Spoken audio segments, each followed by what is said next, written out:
Bonjour à tous et bienvenue dans l'horoscope de la semaine. Une semaine qui va être marquée par deux événements. D'une part, le passage de Vénus dans son propre signe de la Balance et aussi le passage de Mercure qui va rejoindre le signe un petit peu plus enthousiaste du Sagittaire. C'est vrai que dans le Scorpion, il nous a amené quand même une certaine forme de compréhension profonde des choses, mais il a mis aussi à mal notre émotivité et notre manière d'aborder le monde. Deux planètes qui changent donc de signe, le 9 pour Vénus, le 11 pour Mercure. En général, quand il y a des changements comme ça de signes, quand il y a deux passages dans la semaine, ça va donner des semaines où il y a un certain nombre de fébrilités, notamment sur les marchés financiers. Soit ça peut monter brusquement, soit ça peut descendre brusquement. Ça va donner aussi des phénomènes météorologiques, un petit peu comme quand on sort d'une rétrogradation. Il y a quelque chose qui avance, il y a quelque chose qui ça part. Là, on a Saturne, qui est redevenu direct, mais c'est un direct quand même qui attend un petit peu, hein, parce que Saturne, il est toujours stationnaire. Donc, il y a quelque chose qui ne se débloque pas vraiment. Alors, Vénus en balance, elle va amener l'envie de négocier, l'envie de discuter et l'envie un petit peu de calmer le jeu sur un ciel qui, tous ces derniers temps, était quand même très martien, très inquiétant, avec beaucoup d'instabilité, beaucoup de dangerosité. Je peux avoir en moi une certaine inquiétude, même à sortir, même à rencontrer les autres, parce que j'ai l'impression que peux être facilement en danger. Il y a donc une certaine inquiétude, hein, réelle ou supposée, mais je ne me sens pas forcément à l'aise par rapport aux événements trop puissants, trop plutoniennes de ces derniers jours. Deux planètes qui changent comme ça de signe, ça peut donner aussi des phénomènes météorologiques importants, notamment des coups de vent. Bon, les tempêtes qu'on a eues, c'était lié aux éclipses. J'en avais parlé dans la vidéo sur les éclipses en disant attention, chaque fois qu'il y a des éclipses, et ben derrière, il peut y avoir beaucoup de vent, il peut y avoir des phénomènes météorologiques d'amplitude qu'on ne va pas forcément maîtriser. Donc, soyez prudents, soyez vigilants. Il y a quand même des petits jours où on va avoir beaucoup de chance, hein, je pense au 7, Mercure qui est trigone à Neptune, une très bonne période, un petit coup de chance. On va être inspiré, on va être connecté à ses intuitions. Les choses, on va être relié. Voilà. La Lune, trigone à Jupiter, très bonne période aussi, beaucoup de chance. On en a besoin en ce moment, une période où ne pas hésiter à se faire plaisir, à faire des petites choses et avoir la vie d'un œil un petit peu plus optimiste parce que la période reste quand même lourde. Le 8, Soleil sextile Lune, c'est assez positif, hein. Je peux profiter de ce moment pour faire des choses, pour construire, pour me donner un petit peu de l'allant vital. Le Soleil, c'est la vie. Donc, dès que j'ai une alliance, une énergie positive soleil lunaire, dès que le couple solilunaire est en accord, eh bien, il y a quelque chose qui, en moi, est très positif. Une alliance est fluide. Les choses se passent plus simplement. Il y a moins comment dirais-je, il y a moins d'accros, il y a moins de heurts, il y a moins de blocages. Donc ça, c'est des périodes de chance. Le 9, la Lune, elle est conjointe à Vénus. Là, pareil, petit coup de chance. Euh, on se sent bien, on se sent... voilà, il y a Vénus arrive dans le signe de la Balance, et puis la Lune, elle l'accompagne. Donc, ça sort. Il y a quelque chose, parce que Vénus, bon, en Vierge, on va pas revenir là-dessus, mais elle se sentait à l'étroit, comme si on l'obligeait à faire silence. Mercure, il parle. Et dans le signe de Mercure, cette petite Vénus, eh ben, justement, elle n'arrivait pas à en placer une, elle n'arrivait pas à trouver les mots, elle n'arrivait pas à prendre la parole. Donc, ça crée une certaine forme de frustration, une certaine forme d'inquiétude. Et puis là, maintenant, elle rentre chez elle. À la fin du mois, elle va toucher le nœud sud, elle va rentrer en contact avec lui. Et là, elle va récupérer énormément d'énergie, énormément de puissance. Nous avons vu le couple Mars-Vénus, Mars qui tire le nœud nord, Vénus qui tire le nœud sud, mais là, c'était inversé. C'est-à-dire que Mars était gorgé du nœud sud. Et donc, on retrouve les fantômes du passé. Et Vénus, au contraire, elle a capacité à dire, mais est-ce que c'est cela que nous voulons? Est-ce qu'on n'a pas possibilité de faire autrement? Donc, il y a quelque chose qui se débloque. Ça commence à se débloquer à partir du 9 novembre. Donc, on reprend son souffle. Hein, c'est une semaine un petit peu en demi-teinte. Parce que avec ces deux éclipses qui ont été quand même un peu lourdes, un peu denses, en plus on est sur des énergies très scorpions qui vont travailler à l'intérieur de nous, qui vont nous montrer où sont nos douleurs, où sont nos souffrances, où est-ce que je peux guérir. Et ben c'est pas des énergies très très joyeuses non plus. Alors il y a beaucoup de choses qui se passent. Mais c'est un moment pour s'intérioriser. Si j'ai des projets, c'est le moment de peaufiner ma copie.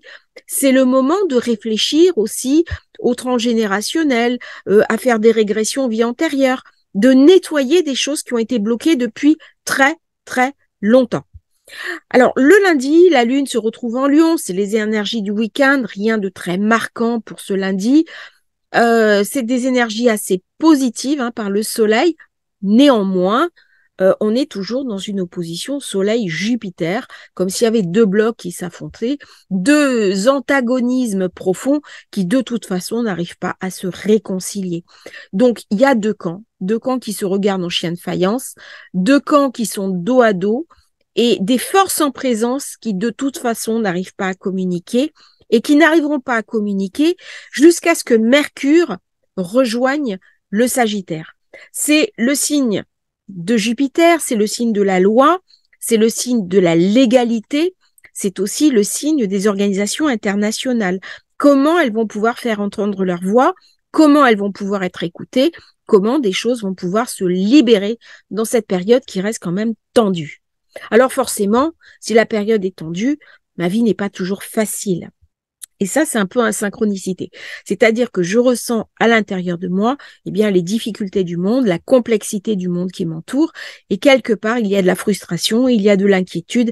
Et je me demande un peu de quoi demain sera fait.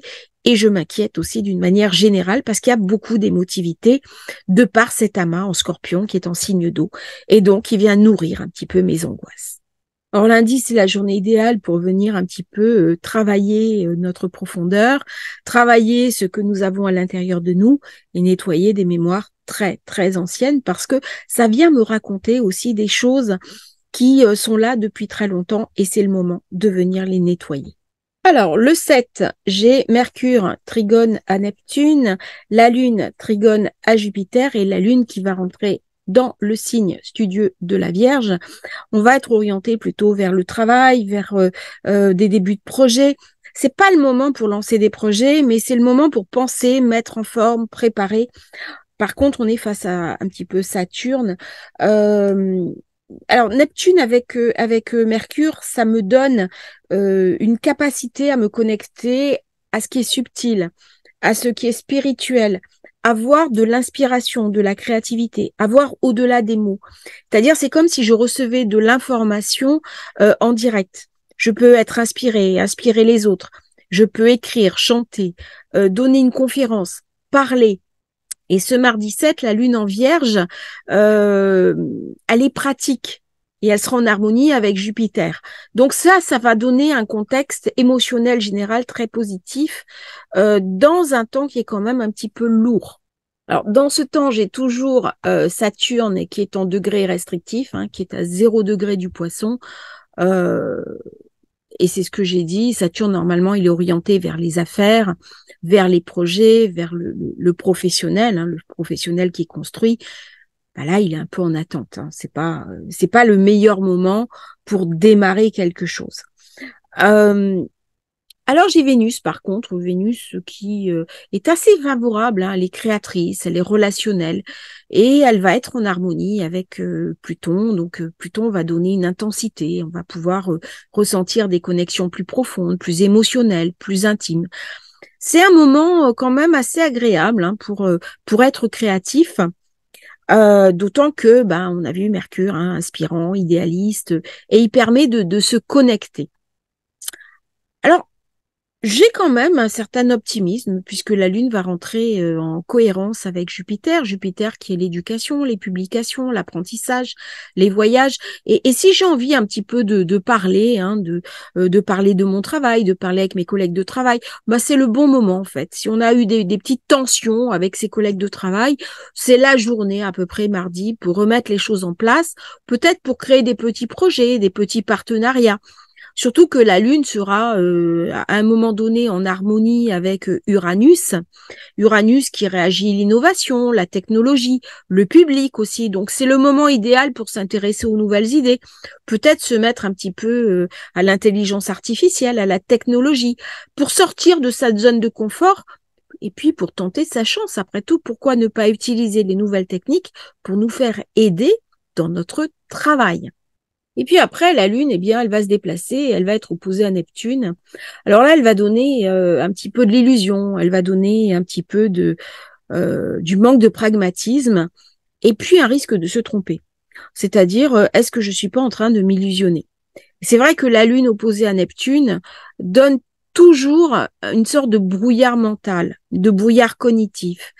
Est-ce que je suis vraiment alignée ce que j'ai à faire? Alors ça peut être intéressant quand on est dans la spiritualité parce que ça permet de voir les deux faces d'une même médaille, et y compris des faces opposées. C'est-à-dire ça permet d'un point de vue plus spirituel de marcher entre deux mondes, mais à condition que je connaisse les deux mondes. C'est-à-dire que uniquement dans le monde de la matière, je peux facilement me faire tromper, je peux facilement me faire duper. Et ça, c'est pas très bon pour les affaires, pour le travail et pour mes relations aux autres d'une manière.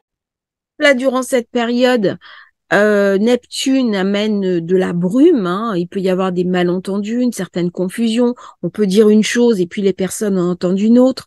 C'est des énergies inspirantes, mais qui sont un peu troubles et incertaines. Donc, pendant quelque temps, restez plutôt dans le monde lunaire, dans le monde de l'introspection. Accueillez aussi ces intuitions qui viennent et regardez un petit peu ce qui se passe. 8, j'ai un joli petit aspect soleil sextile lune, hein, comme j'ai dit, c'est un petit peu de chance. Je vais regarder ce que ça donne au niveau des aspects. Là, il y a beaucoup de choses qui vont se passer au niveau de la Lune. La Lune qui va rentrer en contact avec un certain nombre de planètes. Un bel aspect avec Pluton, ce qui va donner de la profondeur, de l'émotion, possibilité de nettoyer des choses. Avec Neptune, euh, Mercure, qui va être aussi en bon aspect. Alors, il faut que je vois ça. En bon aspect avec Pluton, c'est ça, c'est ce que je voyais. Pluton qui règne sur le monde souterrain. Et Mercure, c'est ce qui nous intéresse. Donc, c'est une bonne journée pour étudier, pour apprendre tout ce qui est plutonien, la psychologie, l'astrologie, l'occulte. C'est une période vraiment idéale pour s'introspecter, pour l'investigation. L'esprit Mercure, il explore très favorablement le monde souterrain, d'autant qu'il est gorgé des énergies du Scorpion. Alors, nous arrivons maintenant au 9, puisque Vénus va rentrer dans le signe de la Balance. Elle est enfin chez elle. Et là, c'est une balance diplomatique, équitable, relationnelle. C'est-à-dire que j'ai envie de rencontrer l'autre. J'ai envie de calme, de sérénité, de sociabilité, de coopération, aussi de gentillesse. Dans les tensions actuelles, j'ai besoin de souffler. J'ai besoin d'être rassurée. Et j'ai la Lune qui va arriver en Balance.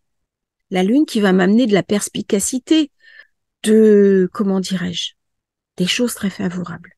Donc vendredi, c'est une journée très positive. La Lune, Vénus. Alors, j'ai quand même un aspect de tension entre Mercure et Saturne, mais Saturne, il est à 0 degré. Bon, il peut bloquer, il peut frustrer un petit peu les communications, mais c'est pas le moment pour prendre des engagements, des décisions vraiment importantes, ni pour communiquer au plan professionnel. Par contre, au niveau personnel, c'est un moment idéal pour souffler, pour me faire du bien, pour aller chez le coiffeur, pour faire du shopping, pour penser à des choses un peu plus superficielles dans un ciel qui reste quand même assez lourd. Alors pensez à vous. Vendredi, faites-vous plaisir. Allez dépenser un peu d'argent tout en étant quand même raisonnable. Éventuellement, commandez votre thème natal. Vous pouvez me contacter. Mais c'est un moment pour penser à des choses un petit peu différentes, pour se faire plaisir, pour être un peu moins sérieux, débrancher les informations, souffler et reprenez des forces. Donc vendredi, c'est le jour parfait pour faire une pause et ne pas s'occuper d'activités professionnelles, commerciales. Prenez votre après-midi et le samedi, eh bien, ça commence bien. La lune est en balance, Vénus aussi. C'est le moment de se détendre. C'est le moment de profiter. Surtout que j'ai Mercure qui va lui passer en Sagittaire. Il est en exil, mais il récupère de l'enthousiasme. C'est l'autre volet, c'est l'énergie qui est en face, sachant que le Sagittaire est opposé aux Gémeaux. Il y a donc beaucoup d'énergie qui arrive, beaucoup de compréhension, et ça va ramener un petit peu de la puissance à Jupiter qui est en Taureau. Je souffle. C'est le moment pour voir un petit peu ses amis, samedi soir se faire plaisir, j'ai envie de choses un peu plus légères, et puis le dimanche, et ben là, avec la lune qui revient, Scorpion, intensité, passion, sentiment, fébrilité. Elle sera en harmonie avec Saturne à 0 degré en Poisson. Scorpion, Poisson, c'est des signes d'eau, très compatibles. Mais attention, elle va ramener quand même des choses profondes. Ça veut dire qu'il va se passer des événements importants après le passage de Mercure en Sagittaire.